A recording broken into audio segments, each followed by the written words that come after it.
కొద్దిగా security clear చేయండి వాళ్ళ కనపడేట్టుగా. You come back or otherwise this side you can come. మీరంతా కూడా ఆ సైడ్ ఈ సైడ్ అడ్జస్ట్ చేసుకోండి.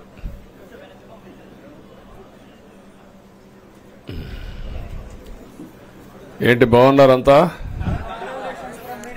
మీకు ఫ్రీడమ్ వచ్చింది, ముందు స్వాతంత్రం మీకు వచ్చింది, మాకు కాదు, మీ తర్వాత ప్రజలకి.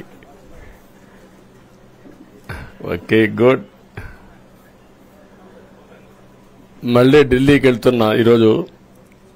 వెళ్లే మునుపు మీ అందరితో మరీ మాట్లాడకుండా పోతే ప్రజలతో మాట్లాడలేం కదా. మీతో మాట్లాడితే ప్రజలతో మాట్లాడినట్టు. ఎలక్షన్ అవుతాను, నిన్నంత బిజీగా ఉన్నాం కాబట్టి ఒక 2 నిమిషాలు మీకు చెప్పి తద్వారా ప్రజలకు చెప్పేద్దామన్న ఉద్దేశంతో ఈ కార్యక్రమానికి శ్రీకారం చుట్టాను. ముందు మీడియాకి, అదే మరి రాష్ట్ర ప్రజలందరికీ ధన్యవాదాలు. శిరస్సు వంచి నమస్కారాలు తెలియజేస్తున్నా. ఎందుకంటే నా సుదీర్ఘమైన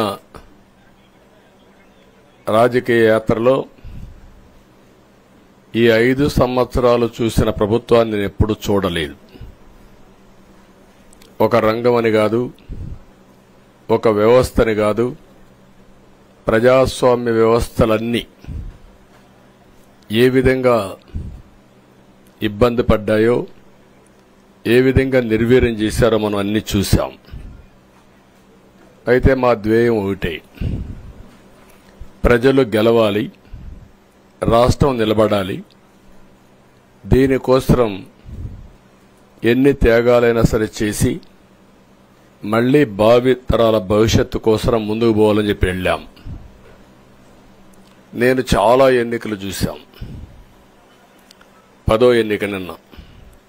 అంటే ఇన్ని ఎన్నికలు చూసినా, అంటే ఎన్నికలు చూడడమే కాకుండా ఈ ఎన్నికలన్నీ at the helm of affairs ఉండి ఎప్పటికప్పుడు సమీక్షలు గాని ఇవన్నీ నిర్వహించడం కూడా చేశాం. రాజకీయాల్లో ఒడికిదుడుకులు సాధారణంగా ఉంటాయి. ఎవరు శాశ్వతం కాదు. దేశం శాశ్వతం, ప్రజాస్వామ్యం శాశ్వతం, రాజకీయ పార్టీలు శాశ్వతం, అధికారం అశాశ్వతం. రాజకీయ పార్టీలు కూడా సక్రమంగా ఉంటే మళ్లీ ప్రజలు ఆదరిస్తారు. లేకపోతే రాజకీయ పార్టీలు కూడా, చాలా పార్టీలు కనుమరుగైపోయినాయి. వ్యక్తులు కనుమరుగైపోయారు, రాజకీయ పార్టీలు కనుమరుగైపోతాయి. కానీ ఇంత హిస్టారికల్ ఎలక్షన్ నేను ఎప్పుడు చూడలా. నా జీవితంలో చాలా ఎలక్షన్స్ ఫేస్ చేసే కానీ వేవ్ కనపడేది, వ్యతిరేకత కనపడేది. కానీ ఈ ఎలక్షన్లో ఎక్కడో అమెరికాలో ఉండే వ్యక్తి ఒక 5 లక్షలు 10 లక్షలు ఖర్చు పెట్టుకొని నేను రావాలి, ఓటేయాలి, రాష్ట్రం నిలబడాలి, ప్రజలు గెలవాలి అనే ఆవేదనతో వచ్చారు.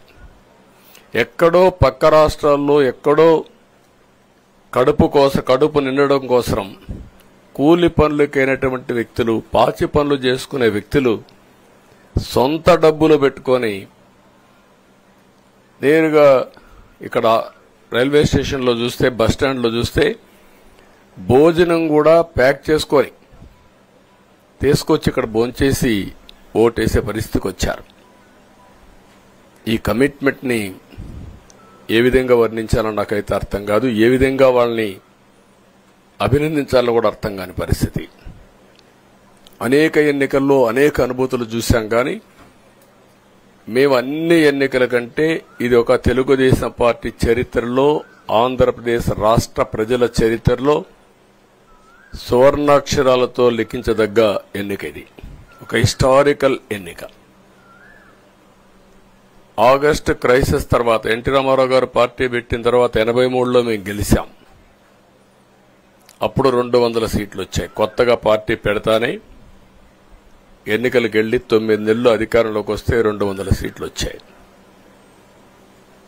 94లో మీరు ఒక్కసారి చూస్తే ప్రజా వ్యతిరేకం వల్ల 3 ముఖ్యమంత్రులు మారడం వల్ల ఆ రోజు మీరు ఎన్నికలు చూస్తే దగ్గర అపోజిషన్ పార్టీకి రిక్వైర్డ్ నెంబర్ అంటే అపోజిషన్ లీడర్గా వచ్చే స్టేటస్ రాకుండా వచ్చాయి. అవన్నిటిని వర్పించే విధంగా ఈసారి ఊహించని విధంగా వచ్చింది. అంటే దానికి కారణాలు నేను ఎక్కువ చెప్పక్కర్లేదు, అనుభవించిన ప్రజలకే అర్థమవుతుంది. ఎప్పుడైనా సరే ప్రజాస్వామ్యంలో ప్రాథమిక హక్కు మాట్లాడే స్వేచ్ఛ. ఆ స్వేచ్ఛనే కోల్పోవాల్సి వచ్చింది. అదే కాదు, బ్రతికే స్వేచ్ఛ, ఆస్తులు పెట్టుకునే స్వేచ్ఛ, ఇవన్నీ కోల్పోయే పరిస్థితి వచ్చింది. అందుకే మీరు చూస్తే మొన్న ఎలక్షన్లో సరే ఏ విధంగా మేమందరం కలిశాం అవన్నీ మాకంటే ముందు మీకే తెలుసు. కలిసినప్పుడు ఎవ్రీ ఈవెంట్ ఇవి వేదిక నుంచే ప్రారంభించాం. అక్కడి నుంచి ముందుకెళ్ళాం. ఆ రోజు చెప్పాం, ఈ రోజు ఒకటి చెప్తున్నాం. మా ఆలోచన ప్రజలు గెలవాలి, రాష్ట్రం నిలబడాలి. అంతవరకు సాధించగలిగాం. 55.38% ఓట్లు పడ్డాయి. దీంట్లో తెలుగుదేశానికి 45.60% పడ్డాయి. వైసీపీకి 39.37% పడ్డాయి. ఇది ఊహించినటువంటి ఒక్కొక్కసారి 95,000 మెజారిటీ. ఒకప్పుడు నేను చార్మినార్ ఎగ్జాంపుల్ చెప్పేవాడిని. చార్మినార్ అంటే అక్కడ ఎంఐఎం కంచుకోట, అక్కడ ఎప్పుడు ఎక్కువ ఓట్లు వచ్చేటివి. ఆ తర్వాత కుప్పం, సిద్దిపేట పోటీ పడేటి రెండో స్థానానికి. అప్పుడు కూడా 70,000, 80,000, 50,000 కాడ ఆగిపోయేవాళ్ళం. ఈసారి 95,000, 94,000, మళ్ళా 92,000, 91,000. మంగళగిరి లాంటి కాన్స్టిట్యున్సీలు 91,000 మెజారిటీ. ఏ విధంగా అభివర్ణించాలో నాకైతే అర్థం కాదనమాట. అంత ఇదెళ్లిపోయినాయి. ఇవన్నీ చూసిన తర్వాత ప్రజలు ఇచ్చిన తీర్పు మీరు చూస్తే అహంకారం, నియంతృత్వం, విచ్చలవిడితనం, ఏదంటే అది చేస్తాననుకుంటే ప్రజలు క్షమించే పరిస్థితులు లేరు. అదే ఈరోజు నిరూపించే పరిస్థితికి వచ్చారు. ఒక మాటలో చెప్పాలంటే ఈసారి వీళ్ళు చేసింది గుణపాఠం పాలకులకు కాదు, అవినీతి అహంకారంతో ముందుకు పోయే ఎలాంటి ధ్వంసకారులకైనా ఇదే జరుగుతుందని నిరూపించారు ప్రజలు. దానికి మనస్ఫూర్తిగా అభినందిస్తున్నా. అదే సమయంలో